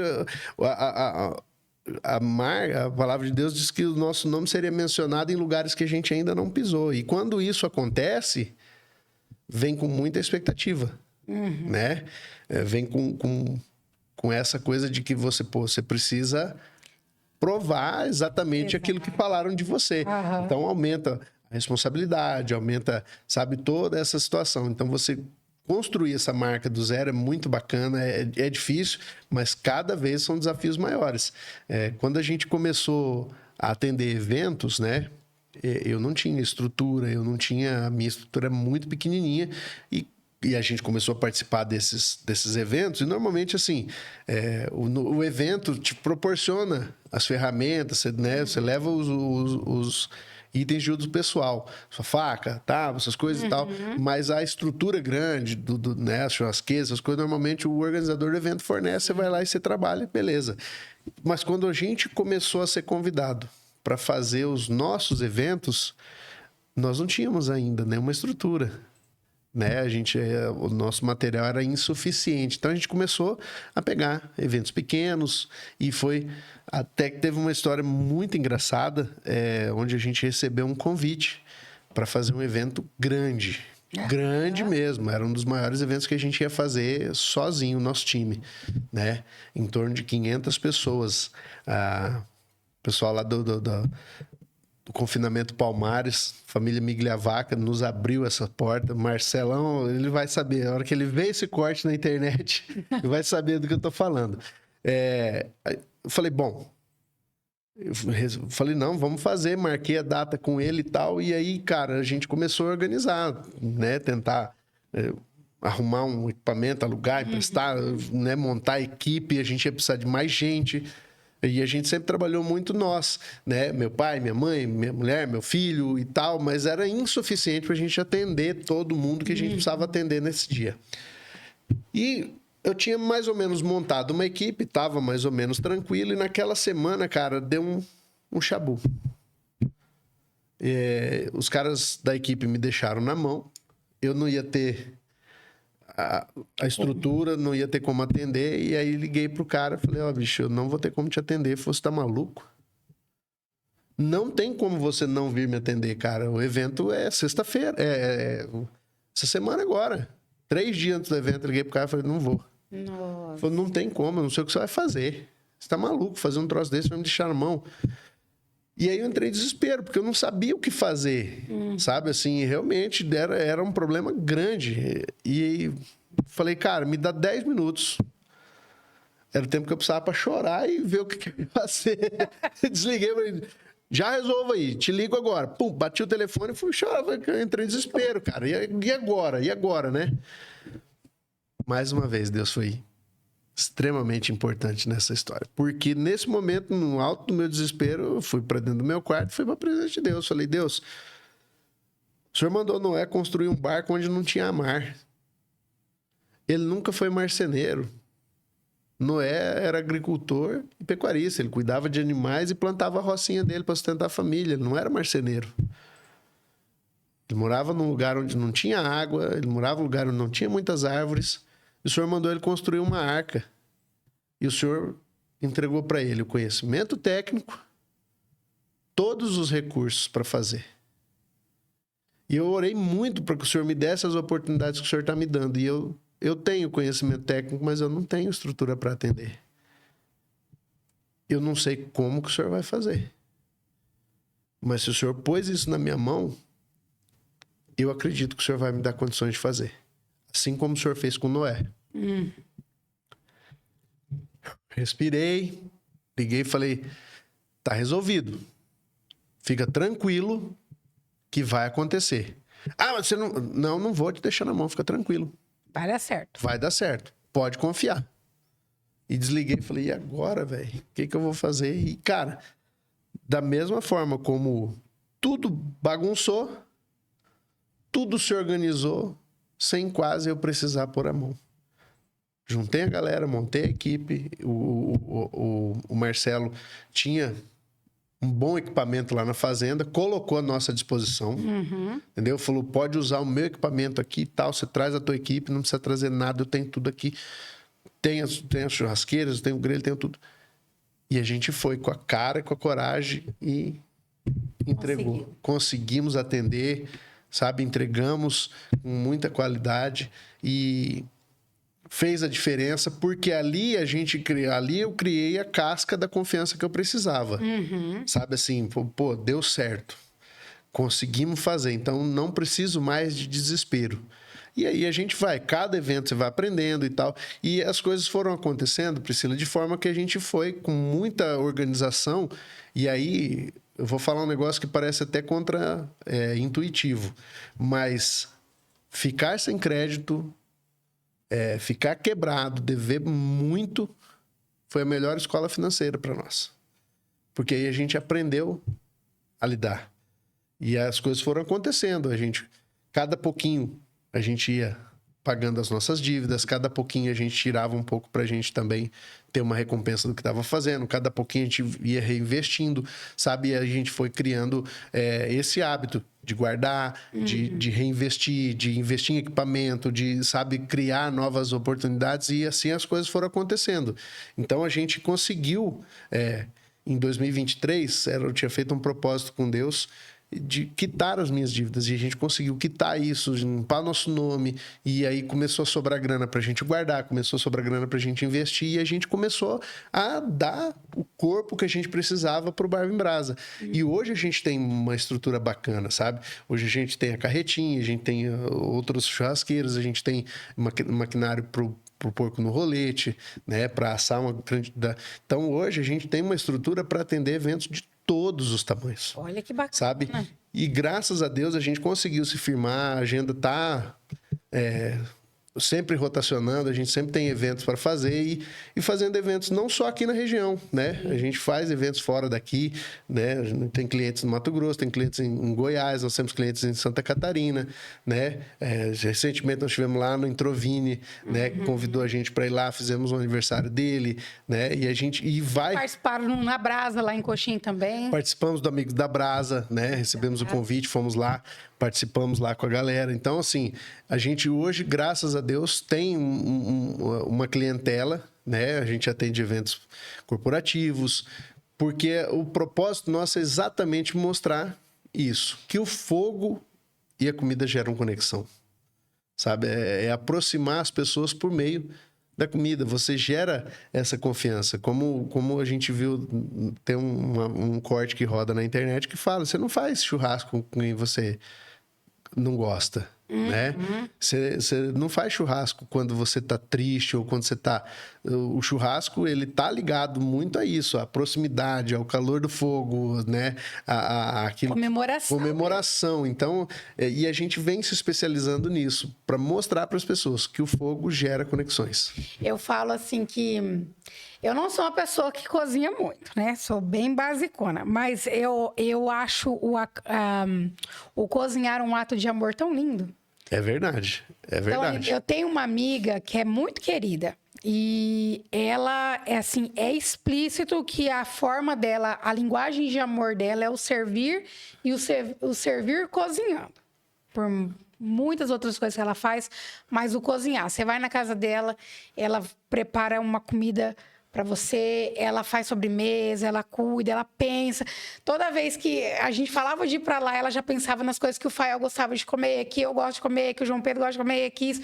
Então, sempre procura agradar a gente dessa forma. Então, assim, eu vejo muito a forma de demonstrar o amor quando você cozinha para alguém, quando você... Tudo na vida é energia. Aham. Tudo na vida é energia. Então, assim, você se conecta com as pessoas, você sabe assim, você gosta das pessoas, você tem essa conexão na energia e você normalmente atrai aquilo que você vibra e tudo mais. E é por isso que cozinhar é um ato de amor, Priscila, porque a gente manipula o alimento com a mão. A gente manipula o alimento, a gente põe o nosso estado mental e o nosso estado emocional naquilo que a gente está fazendo. Então, se você faz com amor, você faz com gosto, aquilo reflete.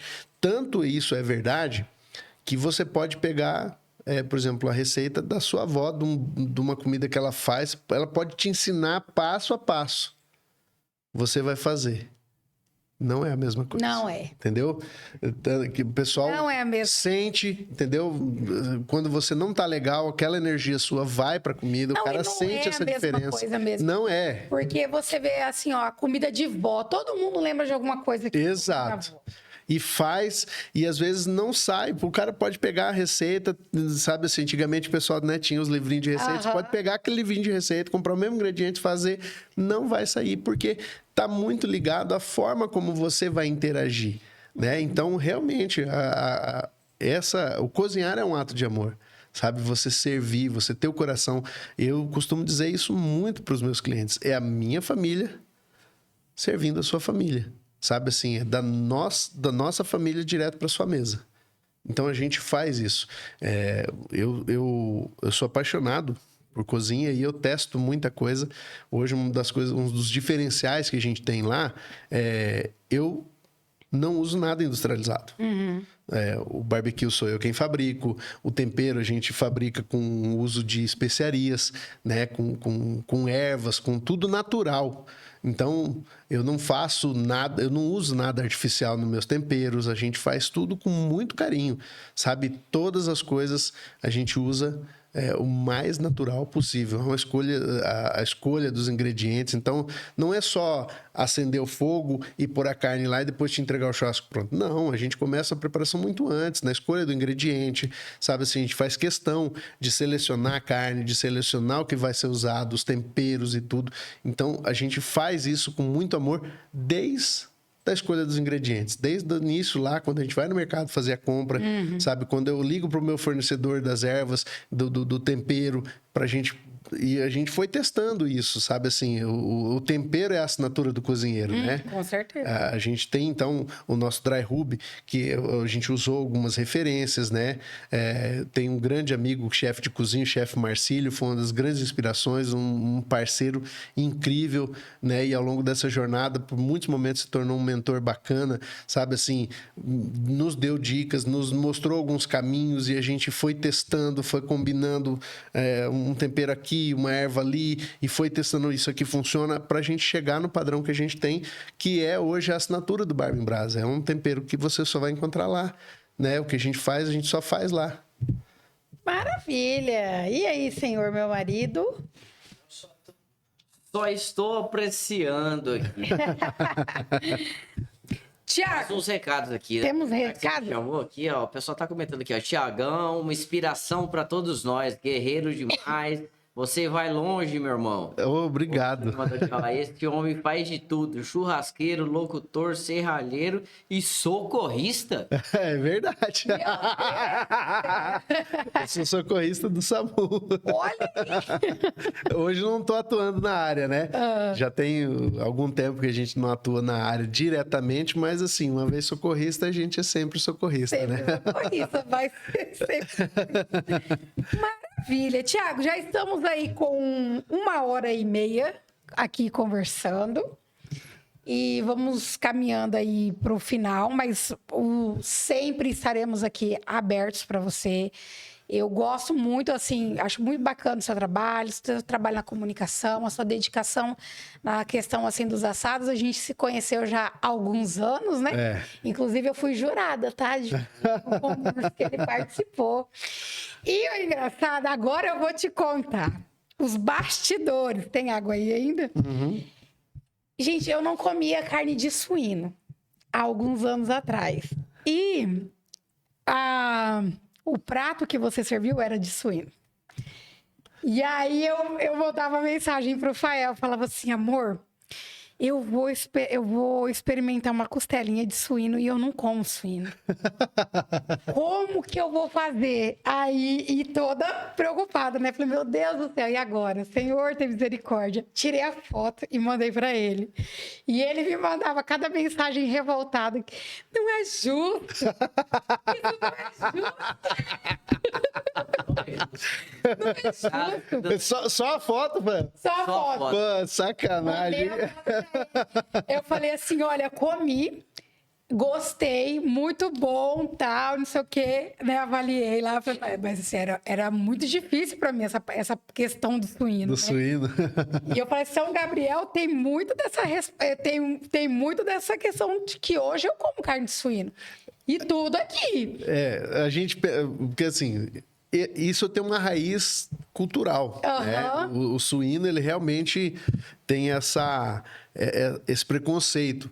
Porque antigamente a gente consumia a carne do suíno criado na chácara, no fundo, no fundo de quintal, que na verdade na época chamava de porco, né?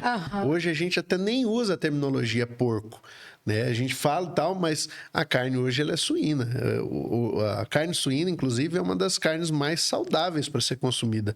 Inclusive na sua gordura, né? Ela e aqui em São Gabriel hoje a gente é referência nessa área, exatamente porque nós fomos buscar tecnologia para a produção de uma carne suína de qualidade. Então, e hoje a gente consegue, por conta de toda a responsabilidade da cadeia produtiva, do cuidado com a sanidade do animal, do tipo de animal que a gente produz hoje, do tipo de carne que a gente produz, a gente consegue explorar no suíno os diversos pontos da carne. Antigamente falava assim, não, o porco tem que ser bem frito, o porco tem que ser, não pode cozinhar, tem que ser um negócio assado, bem assado, não sei o quê. O meu problema, principalmente com a carne suína, na carne de porco na época, é porque eu não tolero muita fritura. Sim. E aí, para você comer, minha mãe sempre falava, carne de porco tem que ser frita, e ela sempre comeu. Eu fazia, inclusive, em casa. Meu pai, minha mãe, todo mundo, e eu não comia. Eu tenho uma certa intolerância à fritura, então eu como um pouco que é frito. Frango frito, tal, as coisas. Embora que eu goste de umas coisas. Mas, enfim, me atacava muito o estômago. E aí eu não tinha o costume de comer. O costume, né? Então. Como eu fui inserido, falava, eu vou jogada nesse meio, né? E eu passei algumas situações. Eu acho que a sua foi a primeira que eu experimentei. Depois de... Eu não lembro antes. Eu sei que quando eu era criança... Obrigado, Thiago. Você faz parte dessa mudança. Que bom. Foi a primeira. Depois disso, eu tive outras situações, inclusive de jantares, assim, de a pessoa que era um dos anfitriões ali, extremamente solícito, falando um gentleman, pegou meu prato e foi servindo a carne. E era o porco, entendeu? Eu fui lá e eu, meu Deus do céu, e aí eu fiquei no constrangimento. Como que não come, né? Você sabe que a minha participação nos 2 festivais que eu fui campeão, tinha exatamente o propósito da gente mostrar um pouquinho da diversidade do porco. Porque São Gabriel do Oeste já é uma tradição, a carne suína, a gente produz uma carne suína de altíssima qualidade e o nosso foco sempre foi o tradicional leitão no rolete, inclusive que nós estamos nos aproximando, né? Hoje, inclusive, saiu no site da prefeitura a programação oficial. Então, assim, nós somos extremamente conhecidos pelo leitão no rolete, né? Mas eu sempre busquei mostrar o leitão além do rolete. Sim. Né? Cara, a carne suína é uma carne fantástica, com cortes impressionantes, onde você consegue receitas incríveis. Não só o leitão no rolete. E eu amo leitão no rolete, né? Então, assim, para não ser cancelado, eu amo, faço, né? Sou apaixonado. É uma coisa que você consegue ter todos os dias, né? Isso, o leitão exatamente. No rolete, esse era um grande questionamento. Eu já questionei várias pessoas aqui em São Gabriel. Você tem a festa do leitão no rolete, muito famosa, tal. Vem gente de várias partes do Brasil participar. Mas eu chego hoje em São Gabriel, eu sou um visitante aqui no município, eu não consigo comer um leitão no rolete. Porque ele tempo de preparo, né? O tempo de preparo é muito longo. Então não tem como você ter disposição. E outra, por exemplo, como a gente não sabe a questão do volume de gente, né? Exato. Então, a ideia é não ter desperdício, né? Exato. Então, assim, principalmente quando você fala comercialmente falando, né? Pô, além de ser horrível você desperdiçar comida. Então, é realmente um problema, né? Porque você fazer um leitão, né? Especialmente, por exemplo, no restaurante, você tem o cara que vai comer uma linguiça, que vai comer uma carne, que vai não sei o quê, Você tem os cortes de suíno, mas não dá para você fazer um leitão inteiro, né? A não ser em casos muito específicos. A gente tem aqui, né? Alguns restaurantes, tem um restaurante que uma vez por semana faz o atendimento dele e tal, e faz o leitão no rolete. Mas, assim, a carne suína, ela é muito... existe uma gama muito grande de cortes nobres que você consegue fazer com a carne suína, diversos tipos de preparo. Uma das coisas que a gente faz muito lá é essa costelinha ao molho barbecue, né? E o pulled pork, que é o porco desfiado com molho barbecue, defumado, né? Esse também veio também do American Barbecue, né? Que você pode consumir ele no pão como um lanche. A gente fez alguns testes aqui, inclusive fez um sucesso monstro no Festival Nacional de Violeiros em Campo Grande. Foi a nossa estação lá, foi do pulled pork. Então, assim, tem muito corte bacana. E a gente trabalha nessa linha do leitão além do rolete. A gente faz o leitão no rolete, mas a ideia sempre da nossa participação foi exatamente isso: apresentar a carne de porco de uma forma que a galera ainda não está muito habituada. Sim. Que dá para você fazer, né, diversas técnicas, e hoje a gente aproveitar o melhor do sabor e da suculência da carne suína, porque existe uma segurança alimentar. Existe. E, o leitão, gente, é impressionante. Ele tem até a temperatura correta. Ele tem que estar numa certa temperatura. Ali, ele vivo. Ele é bem... Eu falo assim, eu convivi com vários produtores, né? Sim. E eles falavam assim, Priscila, eu prefiro trabalhar lá dentro da granja, porque dentro da granja ela é climatizada. Ela tem a temperatura. Exatamente. Então lá fora tá rachando o sol de 40 graus, dentro da granja tá lá confortável, na temperatura ideal ali pro suíno, porque senão ele fica estressado. Exatamente. Se ele fica estressado, ele não come, se ele não come, ele morre. Então, não é à toa que a gente hoje é referência na produção de carne, entendeu? No mundo todo. A carne do Mato Grosso do Sul, seja ela suína, seja ela bovina, ela é uma carne de extrema qualidade, exatamente porque entendeu-se, né, que existiam diversos aspectos que interferiam no resultado final. Hoje, por exemplo, a gente tem... hoje a gente consegue abater animais com muito menos tempo, né? Animais muito mais jovens, com uma carne muito mais macia, exatamente porque você consegue ofertar alimentação de qualidade. Uma das coisas que acontecia antigamente, por exemplo, e que o pessoal entendeu e modificou o sistema produtivo, especialmente com relação à questão do confinamento. Você imagina um gado criado a pasto nas algumas fazendas aqui no Pantanal, numa extensão muito grande de terra, onde muitas vezes ele precisava se deslocar grandes distâncias para chegar numa alimentação de qualidade, né? As invernadas gigantes e tal. Então, se você pensar, por exemplo, na carne como um músculo, o que acontece quando você treina muito músculo? Fica dura. Você deu a resposta. Então, hoje, quando você consegue, por exemplo, hoje, quando o sistema produtivo entende essa necessidade do animal, de uma oferta de alimentação de qualidade, o mais próximo possível do animal, onde ele não precisa fazer grandes deslocamentos, você oferta água de qualidade, você pensa todo o sistema produtivo para estressar menos possível o animal, inclusive na questão do transporte, no abate, tudo isso foi modificado ao longo do tempo para que a gente pudesse, no final, chegar com uma carne de qualidade, do pasto até no prato. Maravilha! Muito bom. Antes de você partir para o encerramento, o pessoal acrescentou aqui, ó. Cerimonialista de primeira. Mil e uma utilidades. É verdade também. A gente faz o que pode. Né? Exatamente. A questão é sempre fazer o melhor com as condições que nós temos, né? Isso eu falo muito isso especialmente para minha equipe quando a gente chega em algum lugar. A palavra de Deus, Priscila, diz que não devemos fazer como se estivéssemos fazendo para o homem. Tudo quando fizermos, façamos como se estivéssemos fazendo para Deus, com excelência.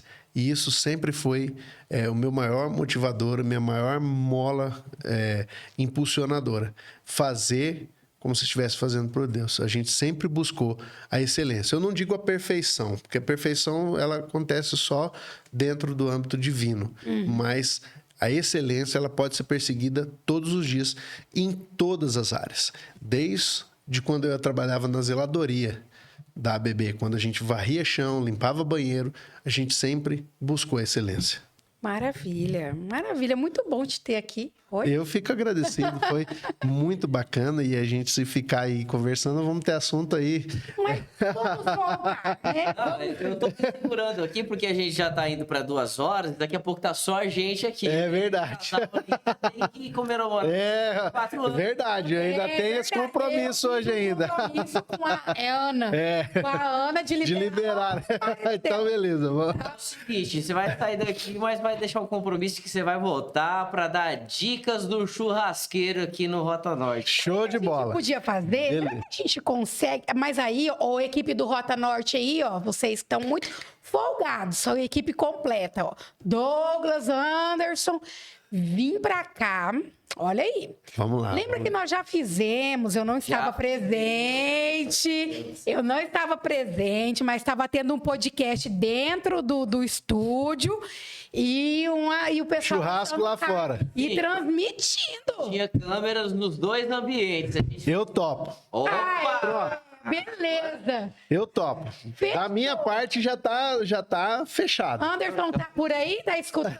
Tá ativo? Vou só melhorar a internet ali na parte do gourmet. A gente vai fazer, que vai ficar show. Vai ficar show. Nós vamos botar a carretinha aqui na frente. Pô. Vamos botar a estação de fogo de chão aqui, moço. Fechou, combinado, nós vamos fazer. Então tá jóia, Então, gente. é assim. Tiago, muito obrigado pela sua participação. Antes também de encerrar, eu quero dizer que amanhã é aniversário do nosso Faz Tudo aqui do Rota Norte. Tem gente que vai fazer... Falei que vai entrar agora nos finalmente, porque dali é só pra glória. É nos entra. Não entra? Entra depois. Bem-vindo ao clube. Bem-vindo ao clube.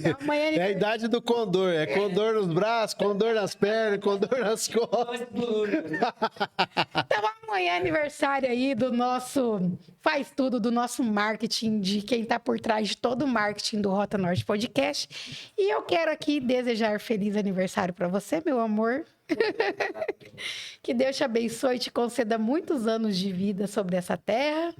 E muitos anos aí comemorando junto e que Rota Norte também venha crescer aí em graça, em sabedoria, em conhecimento. Amém. E com você sempre aí. Show de bola. À frente. Hoje nós já crescemos muito com essa história do Tiago.